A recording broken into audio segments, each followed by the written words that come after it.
Caiu o número de mortes em acidentes nas rodovias do Distrito Federal. Mas ainda há muito a ser feito para que as estradas se tornem mais seguras para motoristas e pedestres.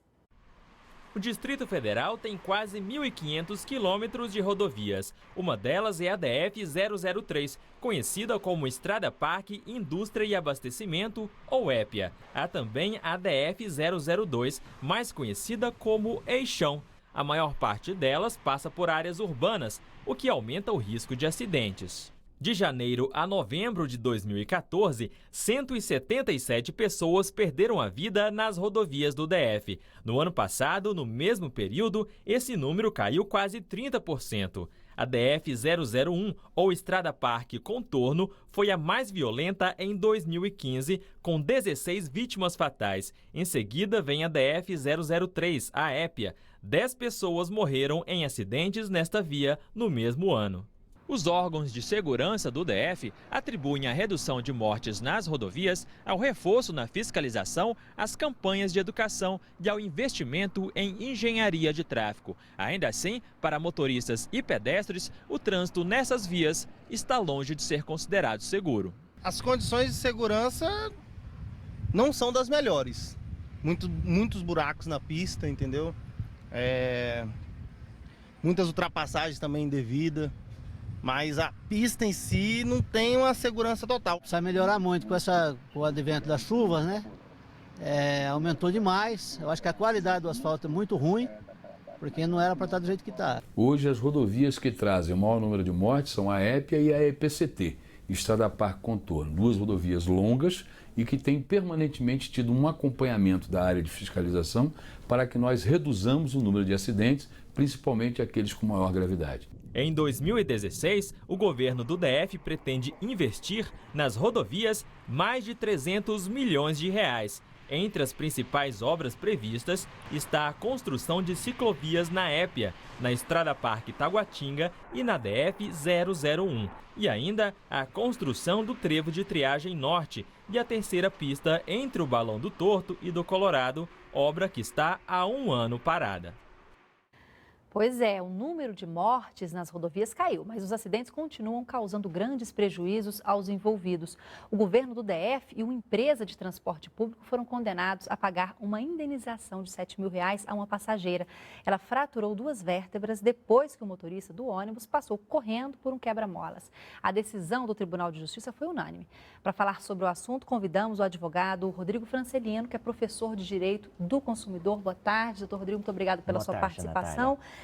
Quais são os casos em que o cidadão tem algum direito quando a gente fala de acidente de trânsito? Bom, primeiramente a gente tem que comentar essa decisão do Tribunal de Justiça em 2 aspectos. O primeiro aspecto a ser apresentado é que, no caso, quando eu encontro uma empresa de transporte público no qual eu tenho ou sofro qualquer tipo de dano, eu ingresso contra essa empresa, aí eu sou o consumidor, eu tenho o direito, o que a gente chama de responsabilidade objetiva, é o direito que eu vou acionar porque essa empresa responde independentemente de culpa pelos atos praticados, no caso da prestação de serviço comigo, é o artigo 14 do Código de Defesa do Consumidor. Agora, se eu sou o condutor de um veículo, passo por um buraco, venho a perder uma roda, o que é muito natural dentro do Distrito Federal, ou venho a sofrer outro tipo de dano no veículo, aí eu vou acionar o Estado. E para acionar o Estado, eu preciso comprovar que que aí a gente chama de responsabilidade subjetiva, no qual eu preciso comprovar esse tipo de dano que o Estado provocou ao meu veículo. Então, eu tenho que tirar fotos do local, eu tenho que mostrar que não houve qualquer sinalização do má estado de conservação da estrada, da rodovia, para que eu fosse pego de surpresa. Tá? Então, por isso, nesse tempo de chuvas, nós aí estamos à mercê de vários buracos no Distrito Federal. É verdade, mas aí nesse caso, por exemplo, quando a gente está acionando o Estado, a gente não está falando do DPVAT, né? Não, não. O que é o DPVAT, então? Tá. Aí é um outro assunto. Agora, o DPVAT já é uma outra coisa. Quem tem direito? O que é o DPVAT? Isso. Essa decisão do Tribunal de Justiça foi uma decisão para a ação de indenização por conta dos danos que a passageira sofreu. O DPVAT é um seguro obrigatório que todos nós pagamos e lá ele assegura, por exemplo, aqueles que são os terceiros envolvidos no acidente tenham direito a resgatar esse valor pelos prejuízos causados. que são vários, né? Então, aqui tem despesas médicas até o caso de morte. Então, são 3 aspectos aqui. No caso, despesas médicas, invalidez permanente e a morte. O seguro obrigatório ele vai assegurar esses 3 aspectos como uma espécie de compensação, de uma indenização em virtude do dano causado. Só para quem pagou, no caso, para quem tem o carro, ou para terceiro também? Não, é para o terceiro envolvido acidente? isso. Todo mundo que se envolveu no acidente de trânsito, no acidente de veículo, né, um acidente de trânsito, ele tem direito. Tem direito. Tem Tá. direito. Então, no caso, eu sou atropelado, eu tenho direito, porque invariavelmente eu estou com um veículo ali na condução, então ele pagou o seguro obrigatório, eu tenho direito.